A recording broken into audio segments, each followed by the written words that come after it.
Hi everybody. What's up? Dr. Olivia Joseph here with Dr. Anthony Pasek. Hey. Welcome to Wellness. Welcome to Wellness Wednesday. Welcome to the Wellness Connection. We are so excited because we're talking about all things thyroid today. Awesome. So I have created a ton of thyroid content and you guys get a special gift as a result of watching today. I'll let you know what's coming. So today we're not going to talk a ton about Hashimoto's. We're going to create separate videos a little bit more specific to that. Today what I want to teach you, what we want to teach you, all things thyroid hormones. So we're going to talk to you about the different thyroid hormones, how to have them properly evaluated and what they do, so you can kind of be educated on what the thyroid does, what systems of the body it works with. So before we start talking thyroid hormones, what are some of the systems of the body that the thyroid works with? Wow, I mean everything. I was going to say all of them. All right, of them. It's not, everything. It really is that simple. So what are some symptoms that occur when people have a thyroid that's dysfunctioning, even if your TSH is normal? Yeah, fatigue is easily number one. I mean, it's probably the top symptom that we hear. But Brain fog, yeah, depression, weight loss resistance, cold body temperature, hair loss, losing your eyebrows, constipation, dry skin, dry nails, low libido, infertility. Yeah. Just to name a few. We said constipation already. So Yeah. a lot of people too, some people have joint pain, Sure. and some people retain water. Yeah. So they swell instead of absorbing the water properly. Like getting your rings off. Rings, absolutely. Sometimes you'll see it in the ankles as well, because your thyroid impacts where water goes. Right. Your thyroid works with mineral absorption of water into the bowel. If you can't absorb water properly, everything's going to be dry. Your hair, your skin, your nails, your bowels, and if you don't absorb water properly, you're really not hydrated, so you're going to be more lethargic and sluggish. You're also going to be more toxic, okay? So what I think of the systems, the top systems that work with thyroid are, I think, liver. Sure. Because your liver makes cholesterol, conjugates hormones, but your liver is where thyroid hormones convert. Right. Then I think of the adrenals. Sure. Cortisol. Your adrenals regulate. What do your adrenals regulate? Your wakefulness and sleep and energy. How you deal with stress, Your body fat, sex hormones, all that fun stuff. inflammation levels. Yep. Yeah. Just a few things. We said sleep, right? Yeah. Okay. Good time. So another system of the body I think of is your gut. So that's really, well, and you know that because when your thyroid's not working properly, you can have constipation. So there's a connection there, right? But when I think of gut, I think of immune function. Yeah. Okay. So the number one cause of hypothyroidism is Hashimoto's, autoimmune thyroid condition. autoimmune. So it's an autoimmune disease that attacks the thyroid. It's not a thyroid disease. It's an autoimmune disease that attacks the thyroid. When you have Hashimoto's, your risk for other autoimmune disease is higher. Right. Just saw this today. I had a patient come in with celiac. We ran blood work on him, not her, and he has elevated thyroid antibodies. Right. I wasn't surprised. We see those go hand in hand. Yep. What I want you to understand is Hashimoto's is a big reason why you can have thyroid symptoms but have a normal TSH. Big time. So what happens is those thyroid antibodies attack your thyroid. Right. And you will have normal labs until there's enough damage, often permanent damage, to put you into that hypothyroid state. So let's start talking about thyroid hormones. The number one thyroid hormone that you have checked is what? TSH. Which does what? Not much. Not much! No, it doesn't. Not to be jaded, but like, Nope. I can't tell you, I mean, you hear it probably every day. I hear it multiple times every day. Oh, like they said my thyroid was fine, and you look at the labs, TSH. That's the only thing. That's the only thing we see. What, So I'm sorry, go ahead. I was just going to say what it actually is just a hormone from your brain that tells your thyroid, to make more hormone or not. To stimulate. So this is one thing that people get confused about. Doctors get confused about this too, right? It's like I train doctors on how to do a good thyroid evaluation. So this is doctor, layman, laywoman. When your TSH is high, you have hypothyroid. I know it's opposite of what you would think. When your TSH is low, you have hyperthyroid because it's called thyroid stimulating hormone.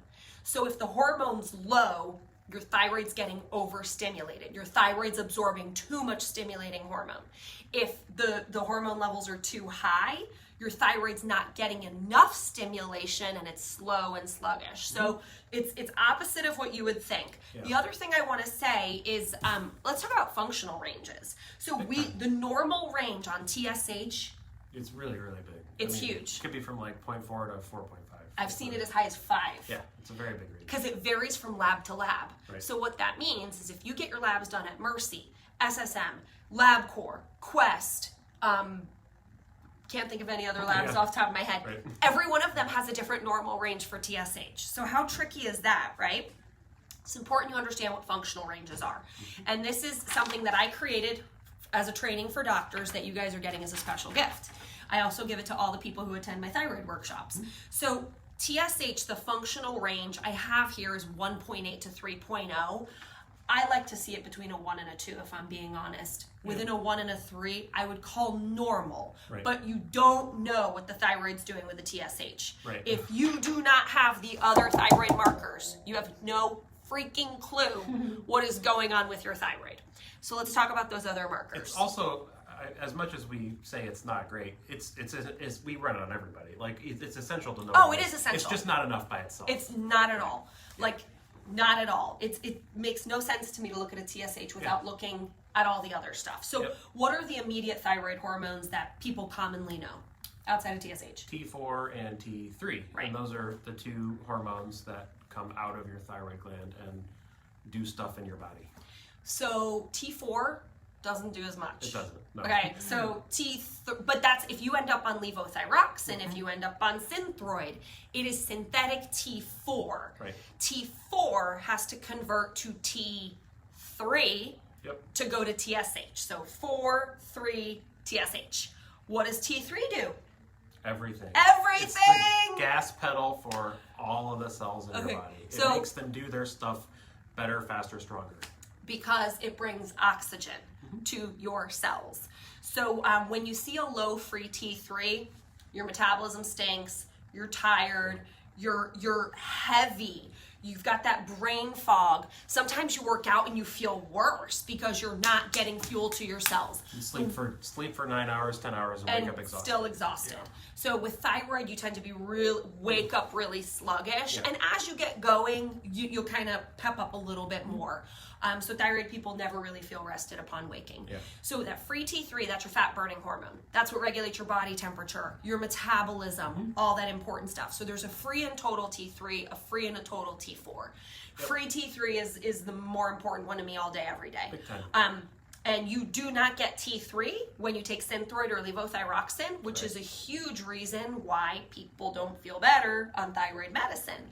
They get thyroid medicine, it pushes their TSH into the normal range, but they don't usually see much change. Then they're diagnosed with age problems, depression, it's your hormones, it's in your head. Exercise more, eat less, or this is just you. Accept it, right? Some of you guys have heard that. That's very frustrating. Yeah. So let's talk about some more clinical thyroid hormones now. Uptake and reverse T3. Which one do you want to talk about? Uptake. Go ahead, go for it. So it's one of those that's included in a thyroid panel, and I usually tell people it's a thyroid marker, but it really tells us about other stuff. So it gives us a little bit of thyroid information, but usually it's influenced by other things. The biggest thing that I see it in most commonly is that number T3 uptake being low when you have too much estrogen. That would be the most common thing that we see. So hormone replacement therapy can clog your thyroid receptor sites. You see that in a low T3 uptake. What we will see is people who take birth control, and here's the kicker, we see it in people who took birth control a long time ago. I've been off birth control for 10 years. Doesn't matter. The thyroid receptors got clogged by those hormones. You mentioned estrogen. Even if you don't take estrogen therapy, we get exposed to estrogen in our environment, in food, in meat, in dairy, in plastics. It can clog your thyroid receptor sites. If you're a woman or a man taking testosterone replacement therapy, testosterone can also clog thyroid receptor sites. So when we see a low T3 uptake, what do? We unclog those thyroid receptor sites through detoxification, which we'll do videos on. Yep. But the other thing we do is we take a closer look at the hormones. Yep. We will run a hormone test because it's a hormone problem causing your thyroid symptoms, causing your thyroid issues. It's hormones because your hormones work with the thyroid. Your adrenals work with the thyroid. Your liver works with the thyroid. Your gut works with the thyroid. It all goes together. So I'll talk about reverse T3. When we see a high reverse T3, it's an indication that your adrenals and your thyroid are not friendly. Dr. Anthony and I work together in the functional medicine department. We have to be cohesive. We have to have the same testing plans, testing protocols, treatment plans. If we don't, then we're just going to work against each other, right? That's how your adrenal and your thyroid work. They have to work together. So when you overproduce cortisol due to infections, pain, inflammation, prolonged periods of stress, eating inflammatory foods, not sleeping, weird work shifts, when you constantly overproduce cortisol, it blocks your ability to absorb thyroid hormones. So your thyroid hormones, your T3, your TSH, your T4 could be perfect, but you can't absorb the thyroid hormones, and adrenal symptoms and thyroid symptoms, they mimic each other. Big time. They look a lot like each other, but they're not the same. So some adrenal symptoms that I think of that are not thyroid is that tired but wired. Yeah. You're tired, craving salt, caffeine, and sugar in the afternoon.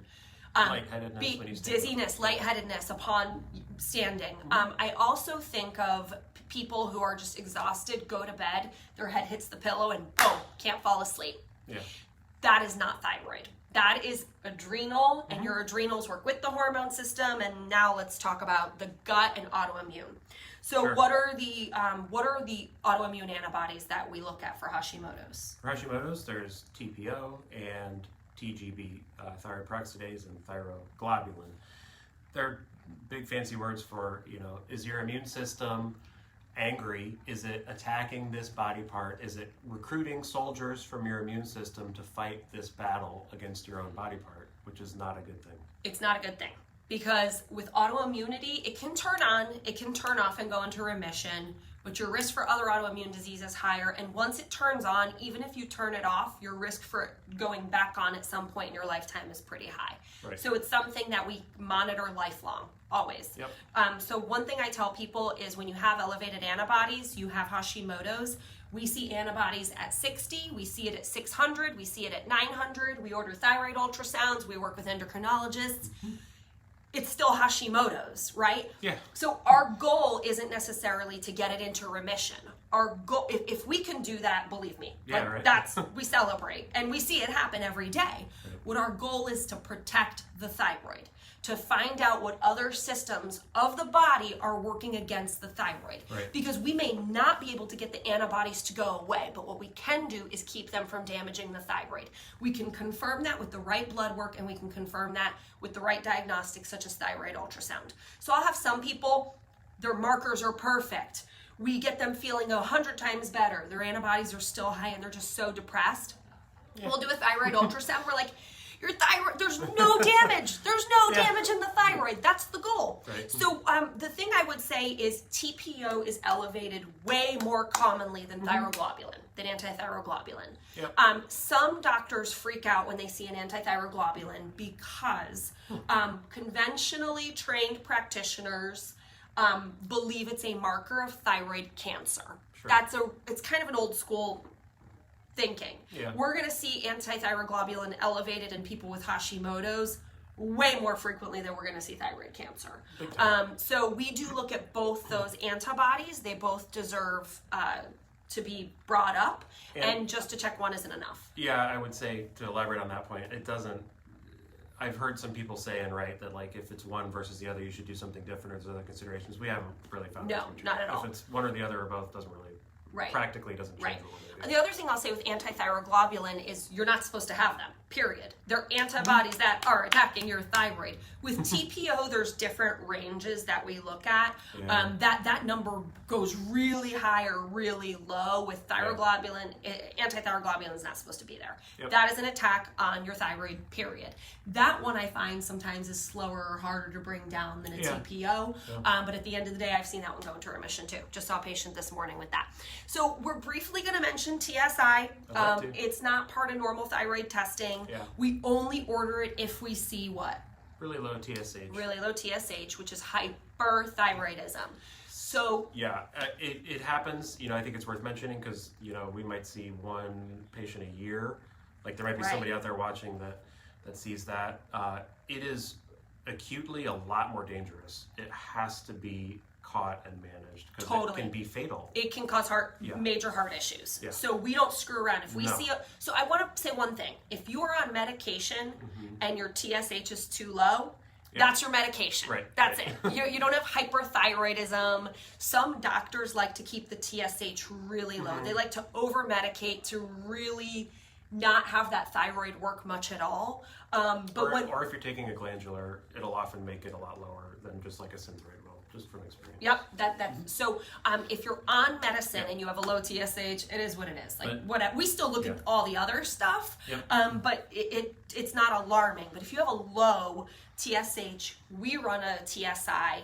If it is positive, we immediately refer out because we want to make sure we cover our bases, dot our I's, cross our T's, and you don't end up with any permanent cardiovascular damage. That's one we don't screw around with. We can still manage the autoimmunity and still work with this, but it needs to be co-managed. So it does need to be co-managed. And I will say this, I just had a patient that I saw with a really low TSI. Every symptom she had, I'm like, oh no, this is hyperthyroid, this is Graves.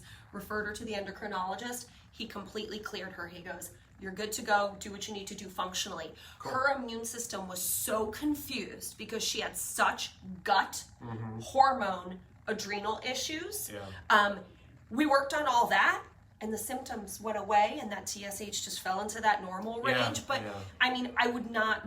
It deserves a closer look. So, anything else you want to say wrapping up on thyroid? No, what you just mentioned is really important because I do see weirdly a few more of these now with somebody with low TSH and low thyroid hormone, where it's not Hashimoto's or it's not Graves. So you sometimes have these odd little patterns. You really have to be working with somebody if that's the case. So it needs a thorough workup on that. There are those weird little outliers like that lady you just described. So we'll still see things going on in the gut, even though it's not autoimmune. We'll still see, if you do not have autoimmune thyroid, and you have thyroid symptoms or thyroid problems, 90% chance it's related to your hormones. It's crazy not to look there. And you can't just say it's age. You can't just say it's not cutting your calories enough, not exercising enough. These are people who are working 10 times harder than they should be, than they need to be. They're exhausting their bodies. They have terrible recovery. They're not seeing results. It's wearing on them mentally. It's also wearing on them physically. It's wearing out their hormone system and their adrenals. So we're here to tell you, work smarter, not harder. And the only way to do that is to have the information. The biggest problem I see with thyroid is people are not getting the proper testing. So our office, it's not there yet, but we're going to load the thyroid cheat sheet into either photos or the files section on our Wellness Connection Facebook page. Make sure you put any questions or comments in, and make sure you share this with your friends and family members suffering with thyroid dysfunction, thyroid symptoms, even if your testing is normal.